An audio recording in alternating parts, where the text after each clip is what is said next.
La intuición en la toma de decisiones dentro de las empresas ya no es suficiente para que los directivos elijan el rumbo adecuado para todos sus stakeholders.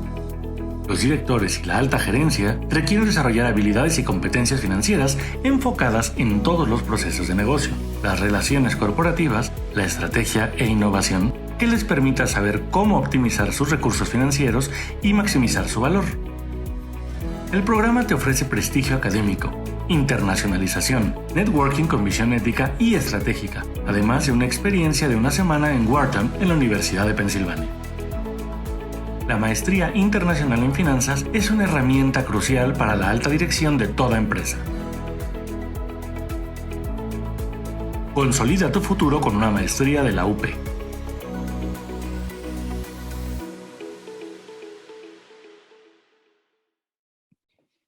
Hola, buenas tardes a todos. Les da la más cordial bienvenida a la Maestría Internacional de Finanzas de la Universidad Panamericana. En esta ocasión hemos preparado un webinar titulado Economía y Mercados de cara a las elecciones intermedias.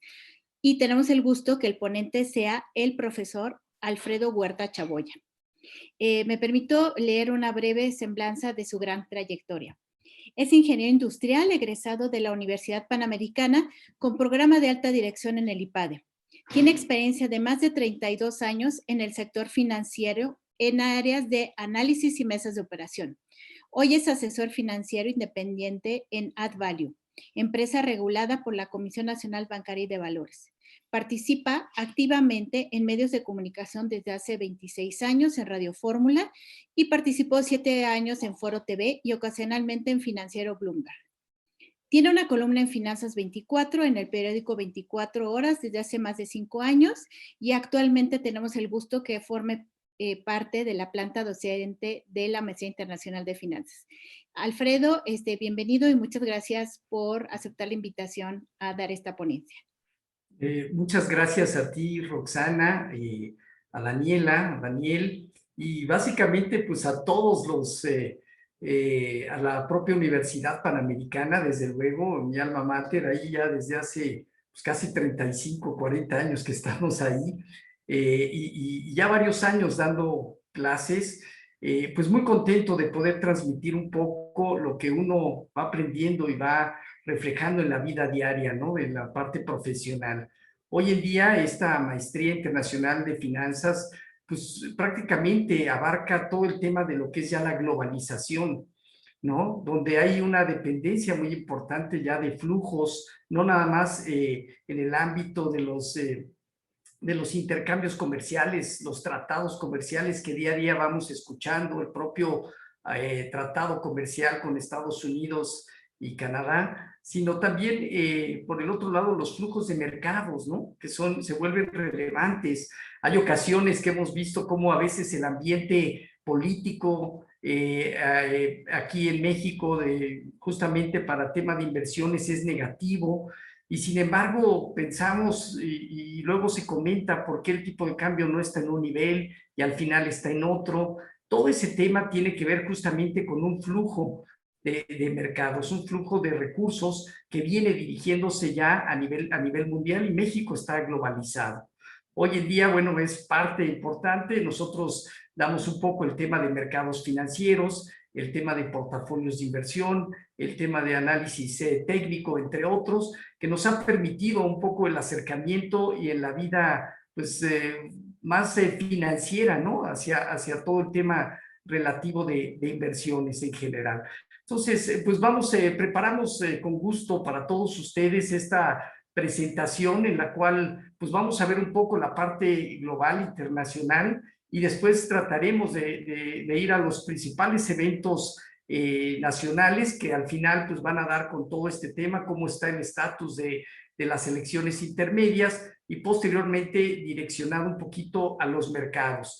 Y a su vez, pues bueno, al concluir con mucho gusto estaremos atentos a preguntas y respuestas de cada uno de ustedes. Entonces, si quieren, comenzamos por esta parte. Me gustaría empezar un poco con el tema, básicamente, con el tema que está ligado al COVID, ¿no? Un tema en el cual hoy en día ven ustedes aquí en la pantalla básicamente el número de vacunas de dosis diarias que se están poniendo en el mundo. Ya son 278.3 millones de vacunas y a esa velocidad, a ese ritmo se están poniendo a nivel mundial. ¿Por qué es este tema? ¿Por qué es importante? Porque hoy en día, después de la pandemia, después de esta crisis económica, el mundo está en un proceso donde la esperanza de las vacunas ahora se transmite en una verdadera ejecución y una buena logística de las vacunas para alcanzar el control de la pandemia ya en cada uno de los países. Empezando por este lado, quisiera poner nada más, estos son los mismos números que ustedes vieron. A nivel mundial se tiene un avance del 3.6%, y de acuerdo a esta velocidad, con 6.2 millones de vacunas diarias, estaríamos alcanzando en el mundo prácticamente hacia finales de octubre del 2025 el control. Esto no significa que ya esta fecha es totalmente ya como algo inamovible. No, depende mucho justamente de que la producción de las vacunas estén llegando justamente a los países lo distribuyan de una manera eficiente y efectiva a cada uno de los estados, y cada estado a su vez pues esté generando ya esa vacunación. Y en la medida que esto se vaya dando en un orden favorable, evidentemente estas fechas se están mejorando. El caso de Israel, por ejemplo, ya tiene el 97%, es el país con mayor avance, y está esperando a que a mediados de abril de este año, es decir, en poco más de 40 días, tenga prácticamente vacunado al 70% de su población con 2 dosis, ¿no? Que hasta ahorita las vacunas que han estado pues implican 2 dosis. La de Johnson & Johnson ya será de una dosis, y eso pues también tendrá un efecto más positivo. Está, por ejemplo, Reino Unido, que tiene el 33%, y para septiembre del 2021, es decir, ya en unos meses, también alcanza el control de la pandemia. Estados Unidos, que para todo el mundo es relevante, para nosotros más también, ya lleva casi 81 millones de vacunas, lleva avanzado el 24%, y para septiembre de este año tendría ya el control del 70% de la población.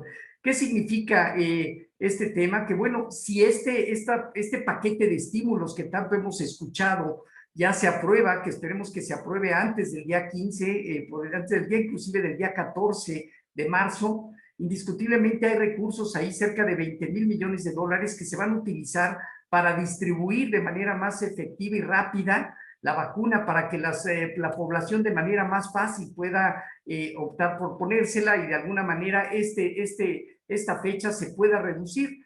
El presidente Joe Biden ha hablado que quiere que hacia mayo la población adulta esté vacunada, y más o menos se estima que hacia julio, agosto, prácticamente la mayor parte de la población esté vacunada. Entonces, ahí es como estamos, y esto tiene que ver con el tema económico, por eso es que lo ponemos. En la medida que esto se esté acercando a las fechas actuales, implica que un mayor número de meses de este año se va a ir normalizando la economía, la actividad, y por lo tanto el crecimiento económico. Y nos vamos rápidamente nada más para ver cómo está México, ¿no? México en ese aspecto, aquí está, llevamos 2.7 millones de vacunas, el avance es 2.09%, y al ritmo de hoy, que son alrededor de 113,500 vacunas, en junio de 2025 tendríamos el control. Faltan varios años, evidentemente, no necesariamente repetimos, esta fecha es inamovible, todo depende de esa logística. Si el gobierno tiene más efectividad y más eficacia en poner la vacuna en los lugares precisos para que cada uno de nosotros podamos llegar y ponernos la vacuna, evidentemente estas fechas se van a reducir. Todo esto está en función de esa efectividad que se pueda tener. Y con esto, pues ya regreso, voy a cortar tantito aquí y regreso para tratar ya de empezar la presentación que de alguna manera sentimos pues es muy, muy interesante. Y espero les guste a todos ustedes. ¿Sí? Aquí empezamos un poquito economía y mercados de cara a las elecciones intermedias. ¿Sí? Un poco hablamos de lo internacional, nacional y mercados. Y aquí empezamos un poco, ¿no? Donde prácticamente hablamos a nivel global, cómo hay varios actores importantes. En Estados Unidos, que evidentemente, y vamos a explicar por qué es tan importante Estados Unidos, pues está la Fed, que de alguna manera ha servido para estar inyectando recursos, dando mucha liquidez a los mercados, y esto pueda darle cierta estabilidad. Pero todo tiene sus pros y contras. Janet Yellen, hoy básicamente secretaria del Tesoro en Estados Unidos, de la Secretaría de Hacienda, de alguna manera ya tuvo la experiencia de ser gobernadora de la Fed, ahora juega este papel relevante, y en su momento estarán actuando no nada más para el tema de lo que vendría siendo el tema de los paquetes de estímulos, sino también van a ir viendo cómo van a controlar el nivel de deuda, y de ahí vienen cosas muy interesantes también, evidentemente, con repercusiones en los mercados. Y lo que hemos visto en Wall Street realmente con tendencias de alza importantes. El proceso del paquete de estímulos por 1.9 billones ya se aprobó en la Cámara Baja, hoy está ya en discusión para aprobación en el Senado, se espera que antes del 14 de marzo esté listo. ¿Y por qué? Porque esa fecha vencen los programas de desempleo. Entonces, justamente se está acelerando. Hoy recordemos, hay una posición importante de los demócratas, se requiere mayoría simple, y los demócratas tienen mayoría simple para que este paquete se apruebe. ¿Sí? Tenemos abajo a la izquierda es todo este paquete, cómo se distribuye en la parte de negocios, en la parte de personas y familia, en la parte de gobiernos, los estados también, y otros organismos que estarán recibiendo recursos para tratar de alguna manera de acelerar un proceso de recuperación económica. Y por el otro lado, todo el monto que se ha inyectado por los diferentes países o regiones, que al final representan más del 80% ya del PIB de Estados Unidos. Y pusimos ahí una palabra, reflación. ¿Y por qué reflación? Porque toda esta liquidez está generando también precios artificialmente más altos en un principio, y está sucediendo con el tema de los commodities. Las materias primas están subiendo de precio a nivel mundial, y esto va a tener una repercusión en todo el mundo. Nosotros vamos a importar inflación para este año sin duda. Habrá que ver cuál es el nivel adecuado de esa inflación, pero hoy se está generando, y lo están generando tanto los bancos centrales como los propios gobiernos, y con la idea de que una vez que se reactive, ya sea la propia oferta y demanda la que vaya sustituyendo, y entonces sí la inflación estará acorde a la propia actividad. Esta gráfica, este slide me lo salto, ya es la parte a nivel mundial ligada al COVID. Y aquí les pongo rápidamente nada más en gráficas cómo nosotros manejamos el ritmo de una recuperación o desaceleración de las economías. Hablamos de la economía de China, de Estados Unidos, México, Europa, Brasil, Japón, ¿no? Y en ese aspecto, ¿qué es lo que ponemos aquí? Tenemos varios indicadores: el PIB, la producción industrial, las ventas minoristas, la confianza al consumidor, la inflación al productor, al consumidor, las manufacturas, indicadores de manufactura, servicios, las bolsas, las tasas de interés, en fin, son una serie de indicadores que al final nos permiten evaluar y dar un puntaje casi todos los días. En la medida que va saliendo esos indicadores, nosotros los evaluamos en qué parte de un ciclo económico están y le damos una puntuación, y ese es como han venido desempeñándose. Vean como el tema pre-COVID, ¿no? La economía a nivel mundial todavía el 2017 traía un crecimiento y una expansión positiva, prácticamente en expansión, inclusive Europa, Estados Unidos, en menor medida venía China en su ritmo de actividad. Y en el 2018 todavía hubo algunos meses interesantes, nada más que ahí ya se empezó a ver un poquito el agotamiento de esta recuperación. ¿Qué hubo atrás de todo esto? Bueno, pues la guerra comercial entre Estados Unidos y China tuvo un efecto indiscutible en este factor para empezar a ver una desaceleración en general.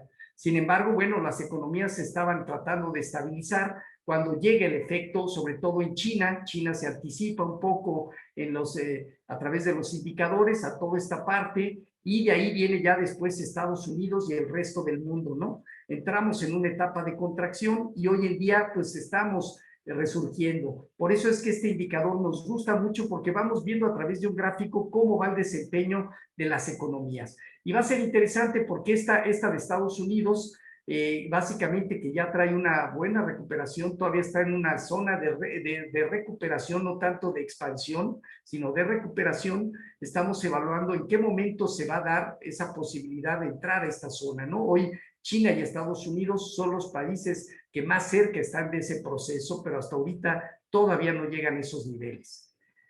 Y estábamos poniendo esa porque en esta gráfica que ven ustedes aquí, en color azul está justamente esa actividad que les comenté de Estados Unidos. Pero vean cómo trabaja la inflación. Normalmente cuando la actividad económica sube, vean cómo la inflación tiende a presionarse y es lógico, la oferta y demanda te va llevando los precios al alza. En rojo está la Fed, las tasas de referencia, como en general, pues prácticamente estaban en un momento de bajo nivel de tasas, y ese momento de repente pues ya fue haciéndolo más restrictivo y fue aumentando las tasas de interés para tratar de que esta inflación estuviera a un ritmo controlado. ¿Hasta qué punto? Bueno, pues cuando se empieza a desacelerar la economía, la Fed un poquito más, posterior a este efecto, pues empieza ya a acotar esos aumentos, y cuando ya ve una desaceleración y donde la inflación también empieza a desacelerar, pues también empieza a ajustar las tasas. Aquí hubo ya el efecto prácticamente COVID, y en ese momento, bueno, pues ya la tasa de interés se aceleró a niveles prácticamente de 0%, pero hoy en día, ¿qué pasa? Pues la economía está reaccionando, la inflación está reaccionando, y aquí está en color amarillo los bonos a 10 años. Es importante nada más porque esos bonos son los que hoy están distorsionando mucho ya la parte de los mercados. Por eso hemos visto al Nasdaq con ciertos ajustes importantes, porque el movimiento de bonos a 10 años va básicamente muy correlacionado con la actividad económica y con la inflación.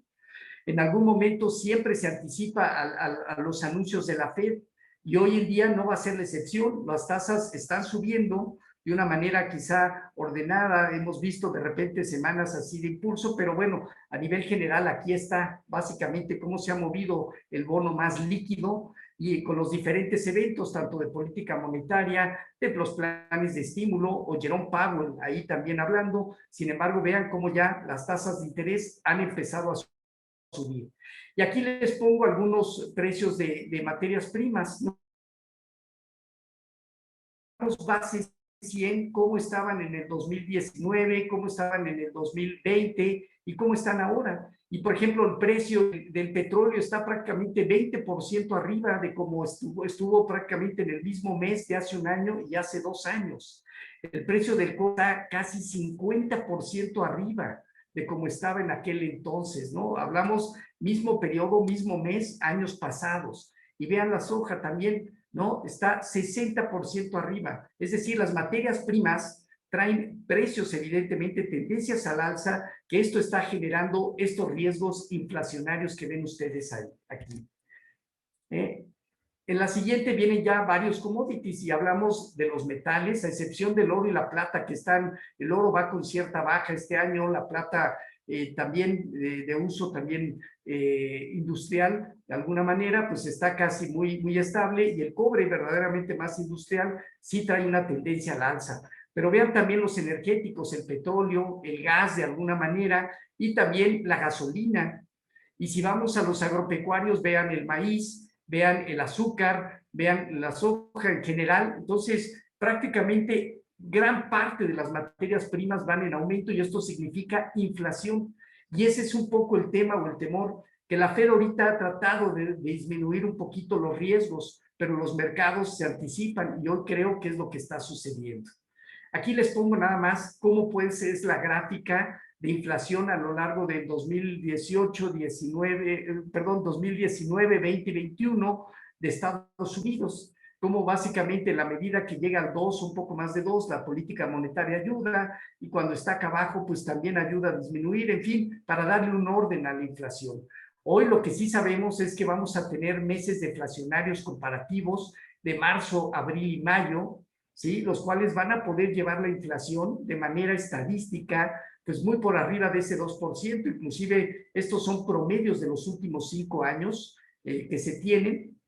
La inflación podría estar muy cerca del 3% y sin que necesariamente todavía participen de una manera más importante las materias primas. Así que Estados Unidos no tarda mucho en estar arriba del 2%, mantenerse prácticamente a lo largo del año arriba de ese 2%.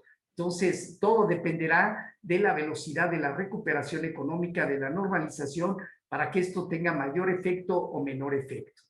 Vean aquí el crecimiento económico del mundo, ¿no? Hablamos de Estados Unidos, cómo le fue trimestre a trimestre, de México, de Canadá, Europa, Alemania, Reino Unido, China, Japón, la India, prácticamente todos tuvieron a excepción de China, que logró terminar con crecimiento positivo, pues todos los países terminamos negativos. Y el tema es que ahora viene con una base estadística de comparación fácil.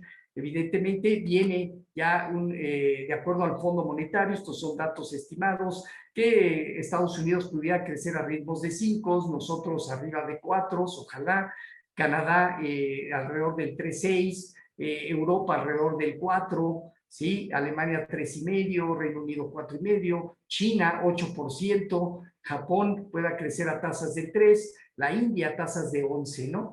Y en ese sentido, básicamente lo que vemos es que todo esto va a generar, evidentemente, que esa parte de materias primas casi se sostenga gran parte del año, ¿no? Y aquí viene el tema importante. ¿Por qué seguimos mucho Estados Unidos y China?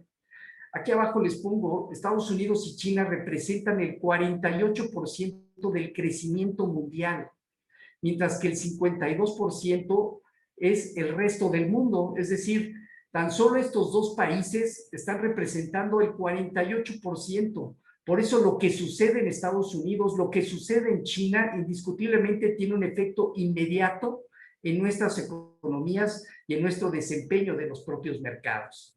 Pero si además evaluamos los mercados como un gran movimiento de flujos, evidentemente traemos casi el 60%, ¿no? De los mercados, del valor de capitalización lo tienen estos dos países. Entonces, hoy en día por eso se vuelve relevante. Si estornuda Estados Unidos, bueno, pues nos salpica a todo el mundo. Si China también estornuda, igualmente nos salpica a todo el mundo. Es decir, cualquier evento o circunstancia que se dé en estos países tiene un efecto global. Y aquí ya viene pues de manera más individualizada. Ya toda la zona euro pues también tiene un peso del 11%, tanto en la aportación al crecimiento mundial como 12% al valor de capitalización de mercados. Y México, bueno, pues el 1% y el 0,6%. ¿Qué significa? Que si México tuviera un efecto muy negativo, vamos a pensar así, realmente pudiera tener un efecto en el resto de los mercados por esta globalización. La realidad es que a lo mejor pudiera tener por ahí algún efecto inicial, pero a las 2 horas se olvida y los mercados retoman su propia actividad en el mundo, ¿no? Pero en la medida que estos dos países sí tienen un efecto, un evento, indiscutiblemente tiene repercusión. Y aquí ponemos cuáles son los principales eventos internacionales. Para nosotros es la ejecución eficiente de una vacuna contra la expansión de la pandemia o el control ya de la misma, ¿no? Hoy los mercados siguen premiados, esperanzados en que todo esto tenga un efecto positivo. Todavía el entorno económico está indeciso en el tiempo y esto tiene repercusión en el nivel de confianza al consumidor, ¿no? La política monetaria, ponemos un primer semestre en color verde porque creemos que todavía va a ser facilitadora, pero seguramente si la actividad empieza a normalizarse ya a partir de junio, julio o agosto, seguramente la Fed con el tema del movimiento en tasas, del nivel de inflación, quizá pudiera empezar a tomar medidas un poquito de más restricción monetaria. No significa necesariamente aumento en tasas de interés, hay muchas herramientas, vende posiciones de bonos a corto plazo para que las tasas cortas suban y compra las de largo para que esas bajen, en fin, trata de moldear en algunos aspectos o reduce la compra en el ritmo de compras mensuales de activos, ¿sí? Etcétera, antes de subir las tasas. Las tasas no creemos que las suban, pero sí va a empezar a hacer modificaciones en su política monetaria con algunas herramientas. El Brexit, realmente los mercados lo han seguido tomando bien, terminó como un Brexit amigable allá en Europa, pero todavía está muy en el proceso inicial donde no sabemos exactamente qué acuerdos alcancen, qué acuerdos no se van a alcanzar y si hay alguna repercusión, porque bien que mal representa, bueno, la zona euro cerca del 12% y estamos hablando que alrededor de un 5 o 6% Reino Unido, es decir, 17% que sí tiene repercusión en el mundo. Este año vamos a ver el final del mandato de Merkel, la realidad que una líder indiscutible de Europa y de las principales a nivel mundial, ¿sí? Que los mercados hasta ahorita no han generado algún entorno, posiblemente en septiembre se dé este cambio, pero no sabemos qué va a pasar ni con Alemania ni con Europa, ¿no? El perfil de quien sustituya realmente a Merkel. El conflicto económico Estados Unidos y China, anticipamos, va a seguir porque hoy hay un problema de liderazgo. Si en realidad Donald Trump, y quizás ese es un punto que como país fue importante quizá que lo hayan tomado, si Donald Trump no empieza a meter los aranceles, es muy probable que en el 2024-25 el tamaño de la economía de China, por el ritmo de crecimiento que traía, hubiera empezado a superar el tamaño de la economía de Estados Unidos. Al reducir todos estos aranceles y restarle un poco el ritmo de crecimiento sumado al cambio o el entorno de cambio que ha traído China de generar mayor consumo interno para su propia actividad, ese proceso ha llevado a que tasas del 13% hoy en promedio estén en 5%. Y entonces, bajo ese escenario, con los aranceles, prácticamente hasta el 2040, si a este ritmo siguieran, China pudiera estar superando en tamaño de economía a Estados Unidos. Entonces, ese efecto de Donald Trump, bien o mal, lo que hizo fue ir desfasando de alguna manera. Pero esa guerra comercial va a seguir. Está esa guerra por el tema económico, pero también el tema del liderazgo de tecnología, del 5G, entre otros, que de alguna manera está creando problemas sociales, políticos, empresariales, y esta parte, aunque tenga una forma diferente Joe Biden que Donald Trump, pues va a seguir, nada más que Joe Biden lo quiere hacer a través de aliados, no nada más Estados Unidos, sino también al grupo de los 7, incluirlos en ese proceso, ¿no? También está el nuevo acuerdo comercial de Asia que se firmó el año pasado, que evidentemente está generando mayor presión para que Estados Unidos se acelere y también tenga mayores intercambios comerciales. Eso es indudable y eso indirectamente nos va a ayudar a nosotros, ¿no? Pero eso los mercados pues evidentemente lo están viendo y económicamente sería positivo. De Estados Unidos, pues el plan de estímulos se ve bien en los mercados, en la actividad económica, el control de la pandemia, la política fiscal, ahora que se puede estar aprobando antes del 14 de marzo ya este paquete fiscal de Estados Unidos, la política monetaria de la Fed de corto plazo, hablamos corto plazo, este primer semestre positivo, pero tenemos que cuidar porque la confianza al consumidor es relevante y esa está muy rezagada. Hoy en día lo ponemos en amarillo, precautorio, evidentemente para mercados, especialmente capitales, ¿sí? Y también sería negativo para el tema económico si es que no hay consistencia, porque todos los indicadores se han adelantado, menos la confianza al consumidor. El riesgo sobre la inflación futura también es un elemento que puede estar jugando en contra y las ventas minoristas, que es importante, que esas traen hasta ahorita una señal positiva. Entramos un poco a México.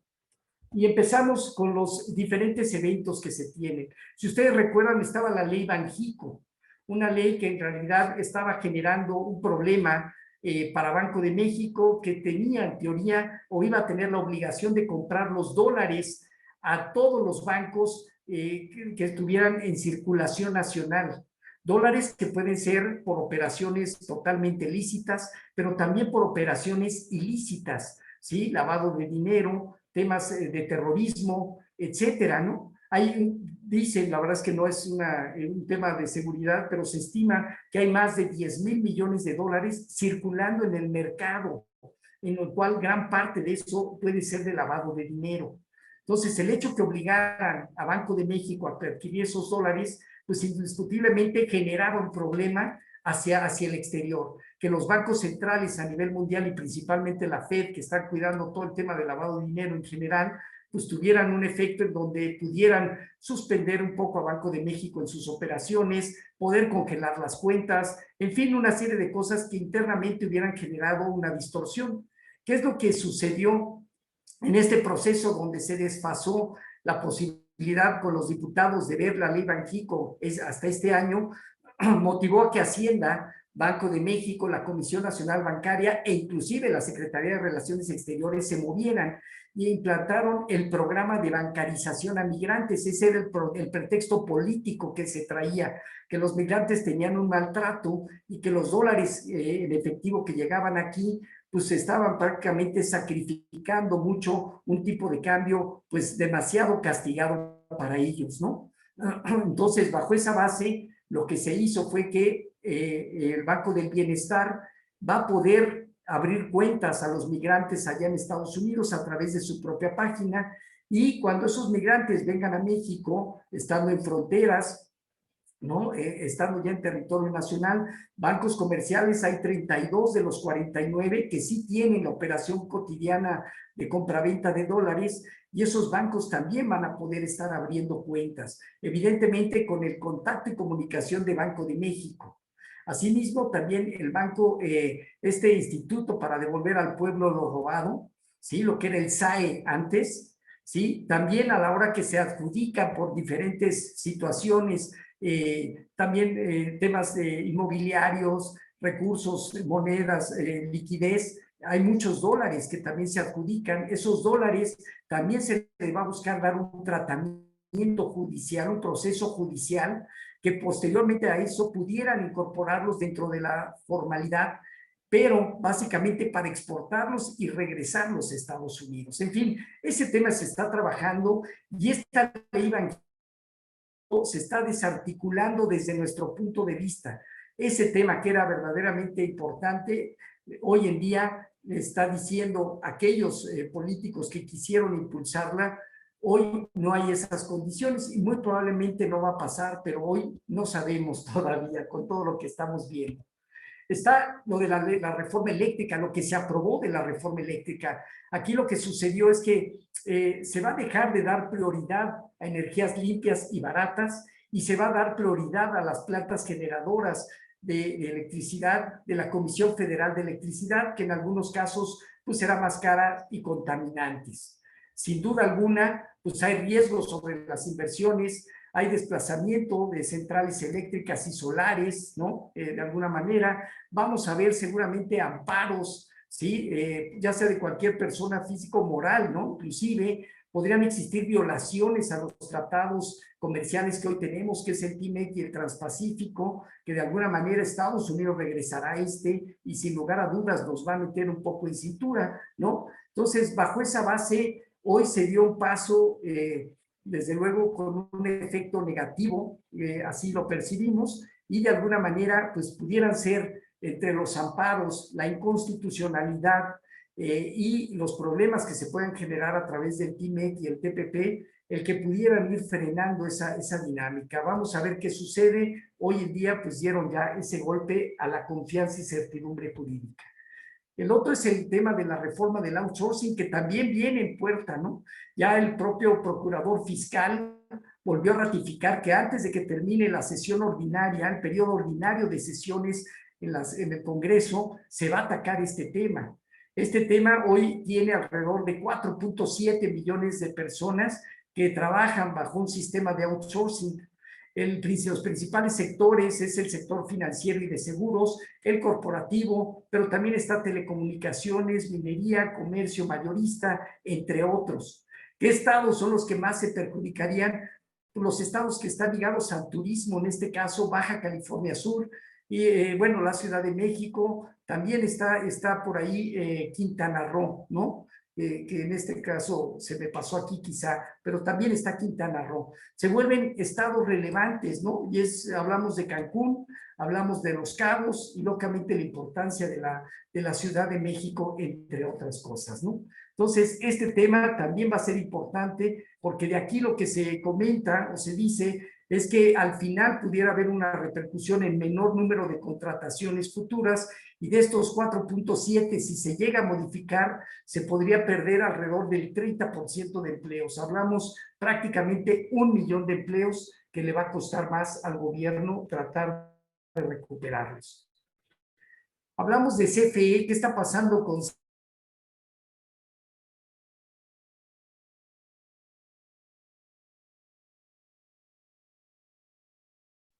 rentabilidades que de alguna manera fueron negativas y empezaban a mejorar un poco, hoy en día pues va a tener un problema importante.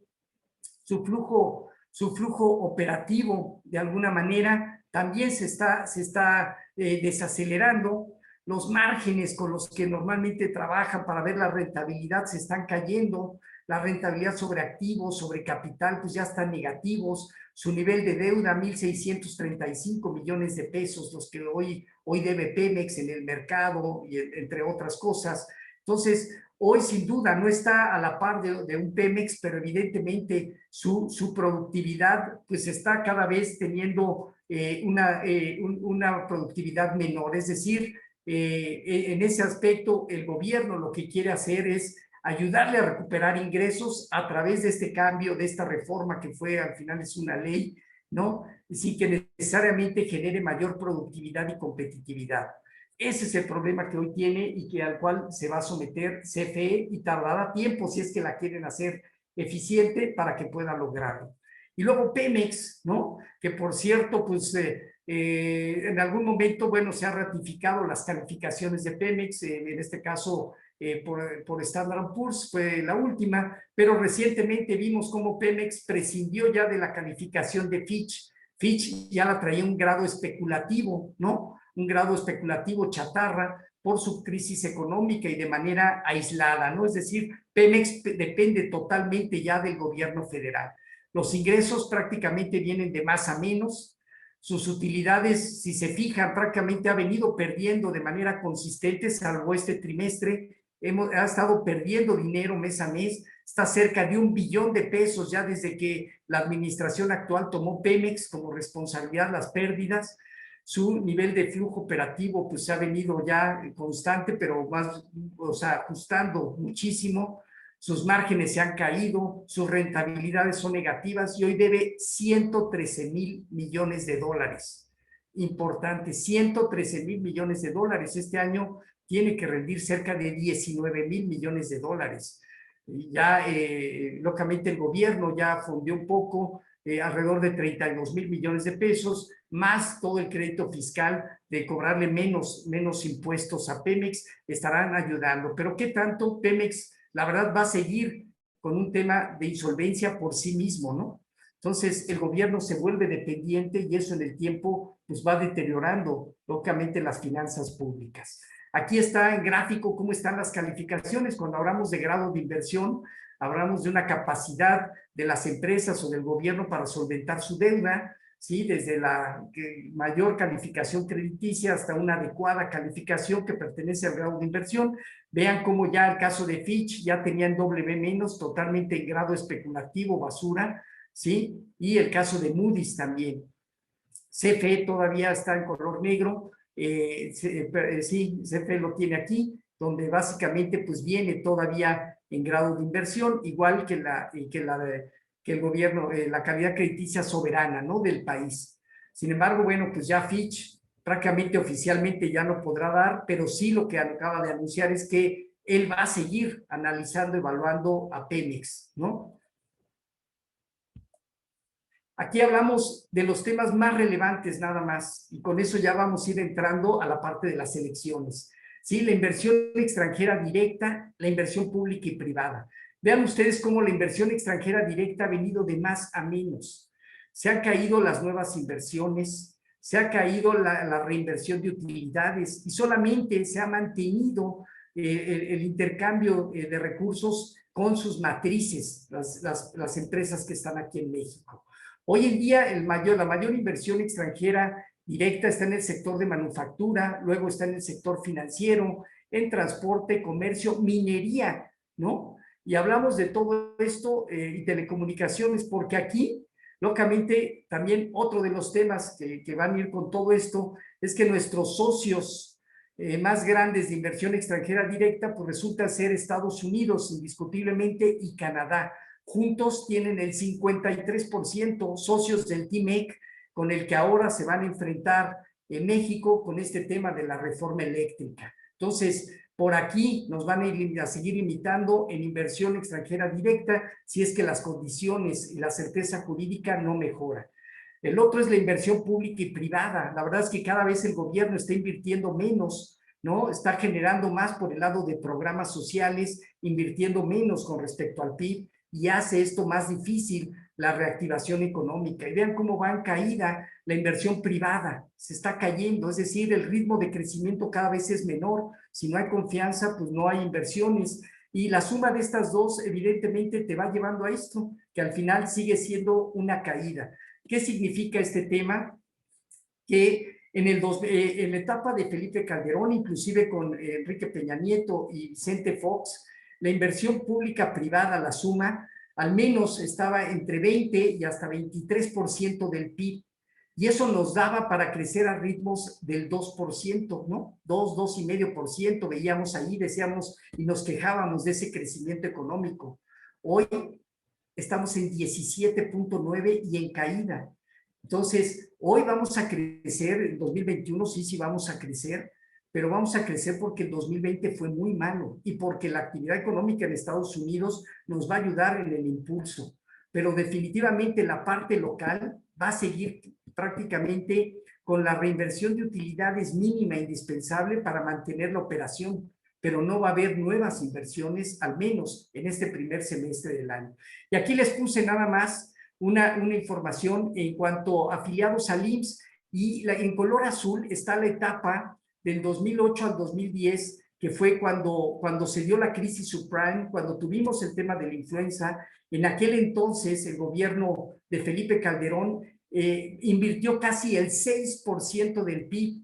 Normalmente el gobierno empieza a invertir y una vez que empiece a detonar la recuperación, el sector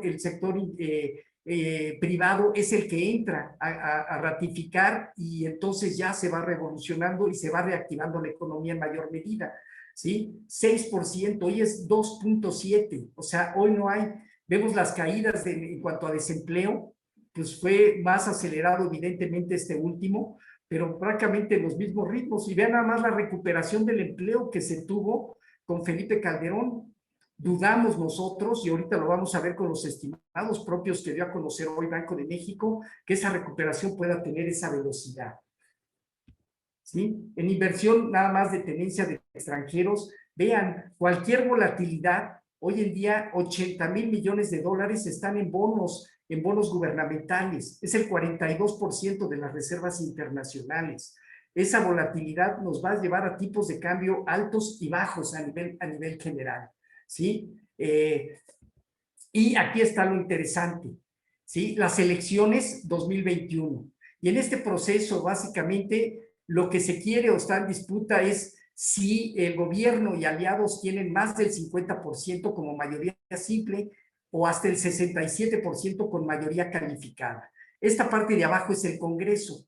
Y hoy en día, el promedio de las diferentes encuestas últimas nos hablan que el gobierno y aliados tienen casi el 53% y la oposición el 46%. Es decir, está con mayoría simple, pero no llega a mayoría calificada.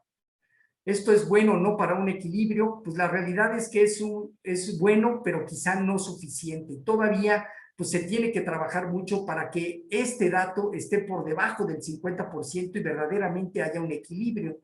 A nivel gubernaturas, la oposición podrá tener 5 estados y Morena prácticamente ganaría 10 estados hasta ahorita. Ya con esto nada más les quiero poner en la parte de los mercados. Esta es la parte cíclica en los años de elecciones intermedias, las tasas de interés, el tipo de cambio y la bolsa, ¿no? Durante de enero a diciembre de cada uno de los años. Vean cómo los primeros meses las tasas de interés tienden a subir, el tipo de cambio tiende a depreciarse, lo que está sucediendo, y la bolsa entra en un proceso como de acumulación. Ya posteriormente al resultado de las elecciones vienen definiciones, lógicamente por el nivel de certeza jurídica y confianza, es donde vamos a ver qué resultados se van teniendo. Y con esto, bueno, pues ya nada más quiero concluir tipo de cambio, ¿sí? Tipo de cambio, básicamente lo que hemos estado viendo ya es un poquito la presión al alza. Nuestro punto de vista es que en las próximas semanas sí vamos a poder situar al tipo de cambio entre 21 y 22 pesos sin duda, ¿sí? Y que esto, bueno, pues puede ser un tema todavía de la volatilidad propia de ese flujo de inversiones a nivel mundial ya de esta parte de globalización. Las tasas de interés, vean cómo tienden cuando Estados Unidos suben, tienden a subir en México, ¿sí? Las bolsas de Estados Unidos, pues prácticamente niveles, pues francamente diríamos de una evaluación alta. La liquidez ha ayudado. ¿Hasta dónde se va a poder seguir? La verdad es que ponemos un poco en duda ese tema en cuanto a plazo, ¿sí? Creemos que ya van a empezar a desacelerar un poco, ¿sí? Y con esto ya cerramos la ley Banjico. Para nosotros, sí, aunque hoy está básicamente desarticulándose, pues todavía está vigente, ¿no? Menor certeza jurídica es malo, la inversión pública privada es negativa, el terrorismo, mayor nivel de inseguridad. Hoy estamos prácticamente encerrados todos, por eso ha bajado la inseguridad, pero en cuanto empecemos a normalizarnos, este dato va a volver a subir. La reforma eléctrica evidentemente negativa. Y vemos como oportunidades para nuestra economía, pues el conflicto económico de Estados Unidos y China, que de alguna manera nos va a tomar a nosotros como apoyo a Estados Unidos para ayudarlos a generar mayor crecimiento, ¿no? Entre otras cosas. Estos básicamente son equilibrio de Congreso, pues seguramente es una noticia buena porque va a haber oportunidad de aprovechar una recuperación económica de Estados Unidos, su balanza comercial, las remesas. Aumentaría un poco la inversión privada que ayudaría a reactivar internamente la economía, mejoraría gradualmente la inversión extranjera directa, los mercados financieros seguramente tendrían una mejor perspectiva, las calificadoras nos darían más tiempo para ver esta recuperación y una mejora en el nivel de empleo, ¿no? Y quizá todavía con riesgos de inseguridad. Pero ¿qué pasa si domina el gobierno?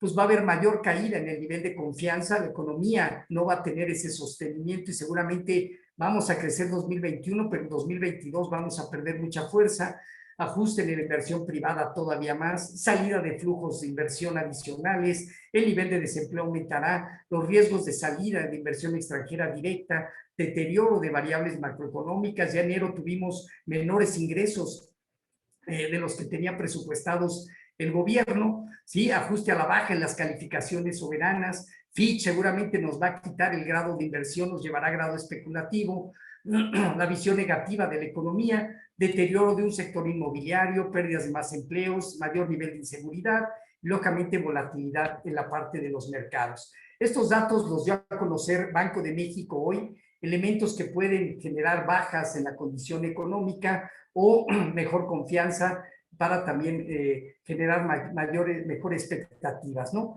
Indiscutiblemente, pues es un control eficiente de la vacunación que pueda llevar al control de la pandemia, que los estímulos ayuden a fomentar más el crecimiento, entre otras cosas.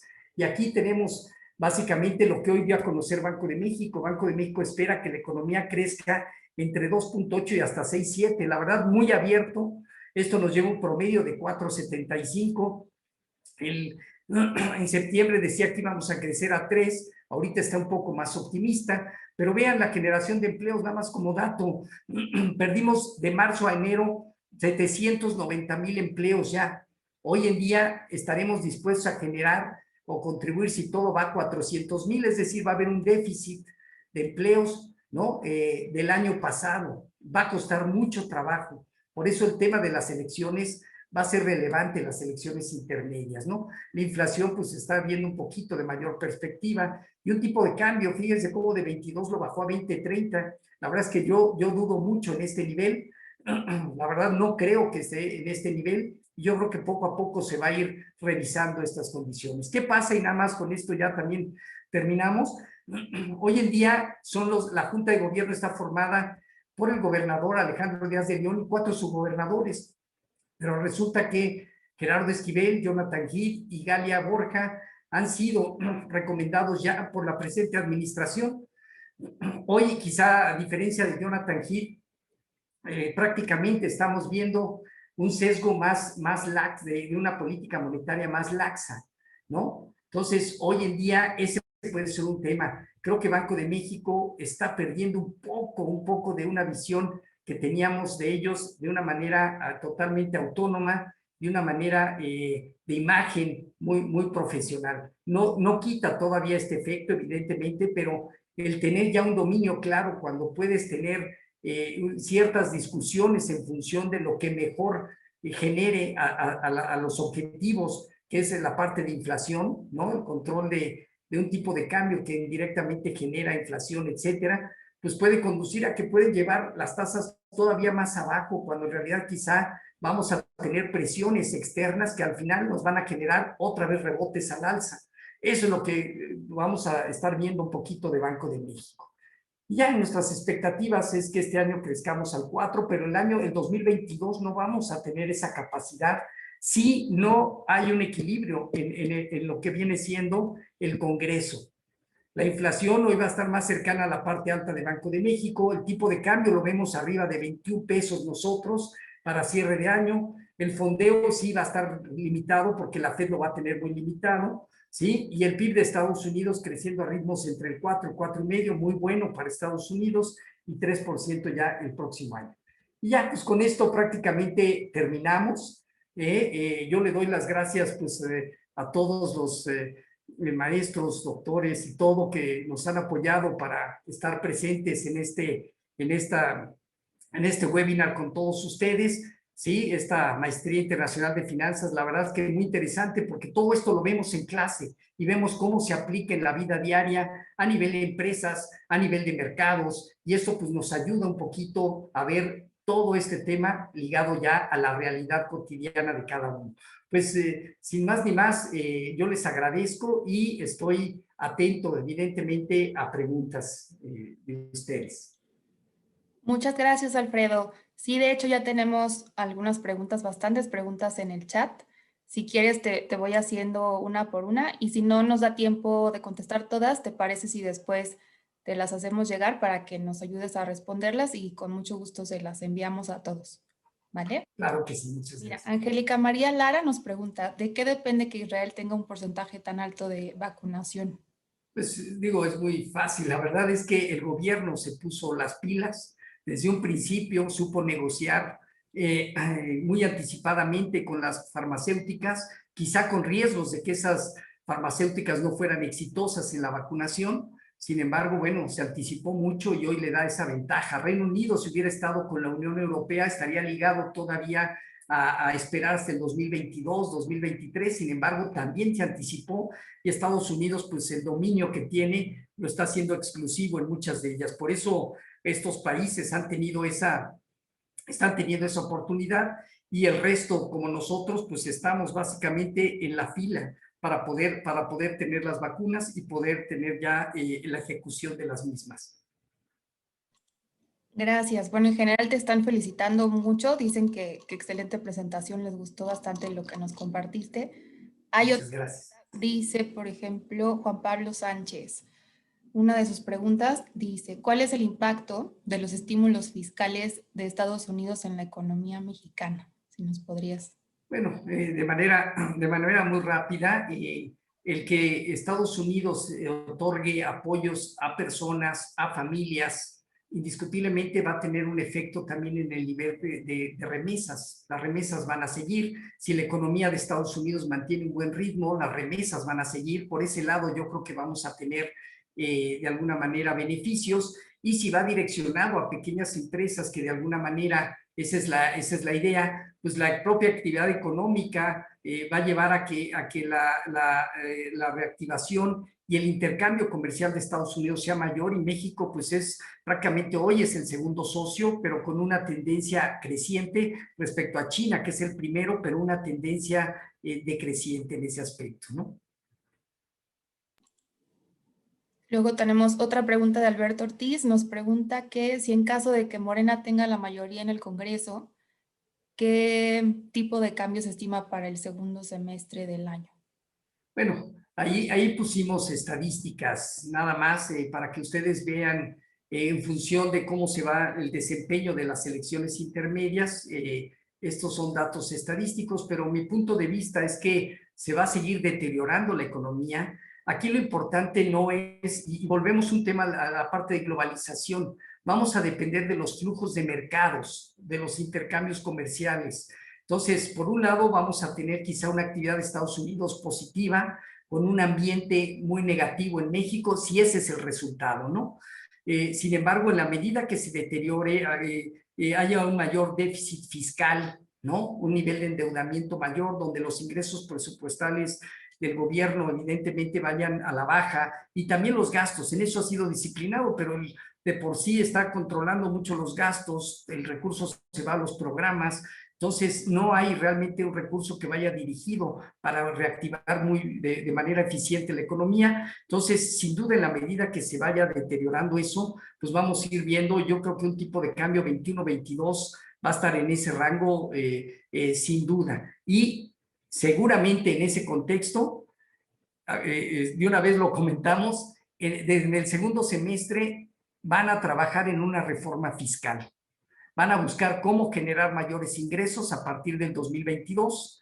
En el libro, rápidamente, Salida 2018 de Andrés Manuel, él sigue mucho, y lo he platicado con mucha gente, a lo mejor ustedes ya lo han escuchado, lo hemos platicado, pero él sigue mucho, básicamente, lo que ha hecho Dinamarca con los programas sociales. Hoy en día tenemos alrededor del 30% de los programas que hoy tiene Dinamarca, ¿no? Evidentemente Dinamarca es otra línea, es otro país, no hay corrupción, ese es el ideal en teoría del presidente de la República, pero para que más o menos se den una idea, en la reforma fiscal bajarían un poco quizá la parte de los impuestos a las personas morales, a las empresas, subirían los impuestos a las personas físicas, y estaríamos viendo quizá ya algún ajuste relativo al IVA. No sé de qué forma, porque políticamente no es fácil, pero cuando ya traes un dominio y un nivel de aceptación como el que hoy tiene el presidente, quizás se pueda dar ese lujo. El IVA en Dinamarca es del 25%, hoy lo tenemos nosotros al 16%. Muchas gracias, Alfredo. Y para terminar, una pregunta más, Adolfo Montero nos pregunta que si una vez que se normalicen las actividades económicas, ¿piensas que habrá presiones inflacionarias en el mundo debido a los grandes apoyos económicos que han generado los países desarrollados en cuanto al incremento de la oferta monetaria? Pues sí, yo creo que sí, lo estuvimos viendo ahí un poco en los gráficos. Yo creo que la presión va a estar presente. Si hay mayor actividad, evidentemente ya la oferta y demanda misma va a generar esas modificaciones, y indiscutiblemente nosotros vamos a importar esas inflaciones, y por lo tanto en México va a haber mayor inflación. Yo creo que sí vamos a estar pegando al 4 o arriba de 4 por momentos, y Estados Unidos, como comentamos, cuando menos va a rozar el 3%, y aunque esté entre el 2 y 3% prácticamente la mayor parte de los meses, pues va a ser una llamada de atención para la Fed, ¿no? Donde yo creo que sí va a hacer uso de herramientas para tratar de reducir un poquito esa presión de las tasas de interés que hoy se están teniendo en el mercado secundario a 10 y 30 años, ¿no? Muchísimas gracias, Alfredo, por tus respuestas. Como lo comenté al inicio, vamos a compartirte las demás que no nos dio tiempo ahora de responder, y con mucho gusto se las hacemos llegar. Pues claro que sí, con mucho gusto me comprometo, si me las mandas, a darle respuesta para que te las regrese y las puedas reenviar a cada uno de ellos. Muchísimas gracias de nuevo, Alfredo. Y bueno, a todos, gracias por conectarse a este webinar. Los esperamos en futuros webinars que lance la Facultad de Empresariales en Posgrados. Y